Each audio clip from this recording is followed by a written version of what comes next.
If you are stuck and you can't take your English to the next level, then stop learning lists of vocabulary and start learning English in context. Hi everyone and welcome back to my channel.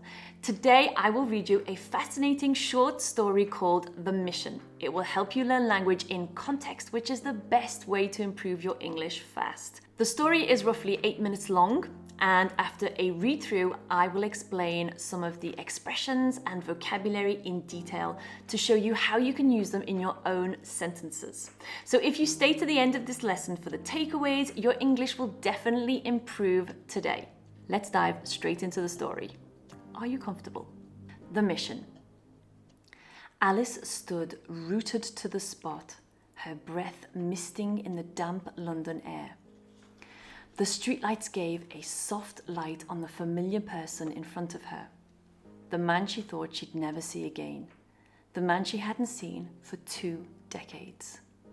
"Marcus," she said, her voice barely audible over the sound of rain hitting the pavement.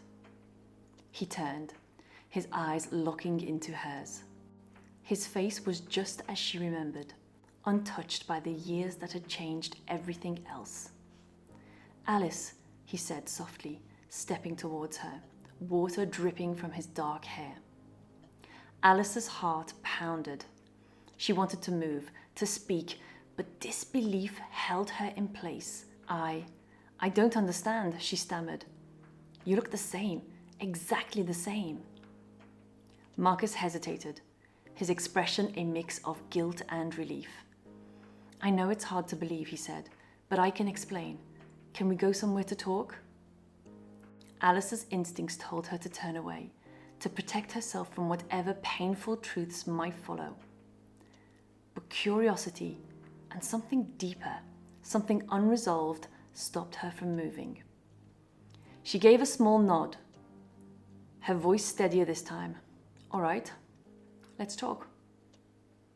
"It's a long story," Marcus said, "but I'll explain. Can we walk?" They walked through the damp streets in silence until Marcus stopped in front of a narrow alley. "Do you remember when I disappeared?" he asked, looking at her. Alice nodded. "Of course I remember. You vanished without a word. It broke my heart." Marcus's face was full of regret. "I didn't mean to leave you, Alice. Something strange happened. I found this alley by accident, and when I walked through it, everything changed." Alice frowned. "What do you mean everything changed?" Marcus took a deep breath. "This alley doesn't just exist in the present. It connects to the past, to London during the Blitz." Alice's eyes widened. "That's impossible." "I know how it sounds," said Marcus quickly, "but it's true. I walked into this alley one morning and suddenly I was in the 1940s. Bombs were falling, people were running. I couldn't find my way back.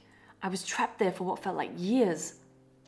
Alice stared at him, her thoughts tangled with disbelief. Was he serious? "But you're here now.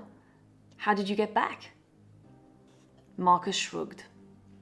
"The alley let me go. I don't know how or why. But when I came back, no time had passed here. It's like I was never gone." Alice hesitated. "Why are you telling me all of this?" "Because I need your help," Marcus said. Alice looked at the dark alley. It looked normal. There was nothing special about it. "You want me to go in there with you?" She was beginning to worry about his mental health. "Yes," Marcus said, "but only if you're willing. I understand if it's too much." Alice thought about her family. She had a husband, children, a life. But a part of her had never stopped wondering about Marcus. She had questions that only he could answer. "Okay," she said finally. "I'll take a look." She did not believe for 1 second that she was about to experience time travel. The idea was absurd. Marcus gave her a grateful smile. "Thank you, and I promise I won't leave you again." They stepped into the alley together. At first, nothing happened. The walls were damp, the ground uneven. Then the air changed. It grew colder. The sound of modern London faded away, replaced by distant shouting and the hum of old engines. Alice gasped. The alley had transformed. Posters from the 1940s covered the walls, and the street ahead was lit by dim, flickering lamps. A man in an old-fashioned coat ran past, shouting, "Get to the shelters!" "This is real," Alice whispered. Marcus nodded. "I told you." Suddenly, a loud whistle pierced the air. Marcus grabbed Alice's hand. "We need to move." They ran down the cobblestone street, ducking into a doorway as an explosion shook the ground. Dust and debris filled the air, and Alice clung to Marcus. "This is insane," she said, her heart pounding. "I know," Marcus said, "but now you understand. This alley is a scar in time." Alice looked at him, her fear slowly giving way to curiosity. "What exactly do you want to show me?" Marcus hesitated. "I don't know yet, but I think we're meant to be here. This place, it's not random. I don't think everyone can use it as a passage to the past.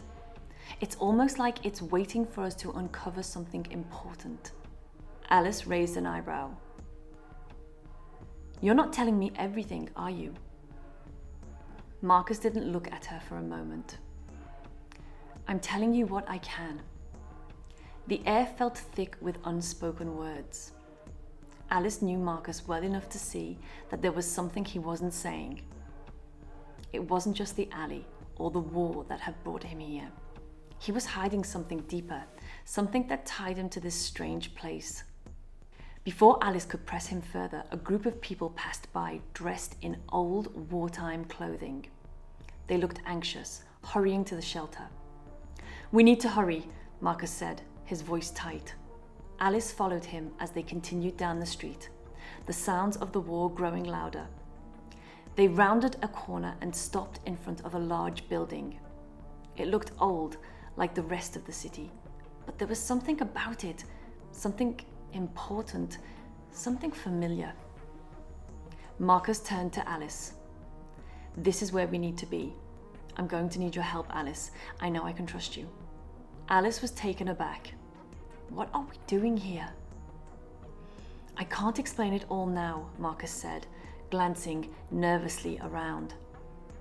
"But we're part of something bigger than this war, something that could change everything." Alice frowned, her mind spinning. She wanted to understand, but there was so much Marcus wasn't saying.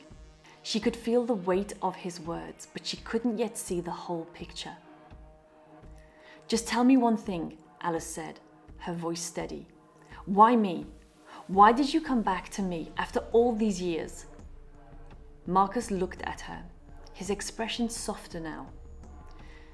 "Because, Alice, I need someone I can trust. Someone who knows me. Someone who knows I'm not crazy. I need your help to navigate it all. I've been going back and forth to the present, looking for you for some time now." Alice studied him, her heart torn. She didn't know what was coming, but one thing was clear. This wasn't just about time travel or the war. It was about a mission that somehow only the two of them could complete. Marcus put his hand in his pocket and pulled out a black and white photograph of a young girl with long blonde hair, bright eyes, and a beautiful smile. "Take a good look," he said to Alice, his voice full of determination. "We need to find her, and fast." As they stepped into the old building, Alice couldn't help but wonder if this alley had brought her back into Marcus's life for a reason, or if perhaps the alley had also chosen her. Who is the girl in the photograph? If you want to find out who the girl in the photograph is, then make sure you subscribe to my channel and hit the notification button, because it will be revealed in next week's short story. If you want to know more about the two main characters, Alice and Marcus, they each have their own short story. So I will leave you 2 links below in the comments so that you can check them out and learn more about what's going on in this strange London alley. Now let's see what vocabulary and expressions you can take away from today's story. Rooted to the spot. This is an idiom that means to be unable to move because of strong emotion like fear or surprise. In the story, Alice stood rooted to the spot because she couldn't believe her eyes. You can use it like this. I was rooted to the spot when I heard the loud crash. Roots are what trees have that keep them in place. So that's where the expression comes from. Misting. Misting comes from the word mist, which is a type of very light fog. In the story, Alice's breath was misting in the cold air, meaning that her breath turned into fog because of the temperature. It's a poetic way to say that her breath was visible. You know when it gets cold? Barely audible. This phrase means very hard to hear. For example, Alice's voice was barely audible because the rain was so loud. Imagine someone speaking softly in a noisy room. That is what we would call barely audible. Disbelief. Disbelief means you can't believe something because it seems impossible or unreal. In the story, Alice felt disbelief when she saw Marcus because he had been gone for so long. You could say, I stared in disbelief when I saw the snow in April. Frowned. Frowned means to make an expression like this with your eyebrows to show confusion, sadness, or worry. Alice frowned when Marcus said something strange. You could say, I frowned when I couldn't hear what she was saying. To duck into a doorway. We are not talking about an animal. To duck into somewhere means to move quickly into a space, usually to avoid danger or stay hidden. And it often involves making yourself smaller. Marcus and Alice ducked into a doorway to escape the bombing. For example, you could say, I ducked into a coffee shop to avoid the rain. Something bigger than this war. This is quite a dramatic phrase. Something bigger in this sense isn't talking about something physically bigger in size, but means something more important or more serious. Marcus says that they are part of something bigger than the war, which means that their mission is very important. If you want to use it, you could say something like, I feel like I am part of something bigger when I help my community. The sound of modern London faded away. To fade away means to slowly disappear. In the story, the city sounds of London, modern London in the present, faded away when Alice traveled through time.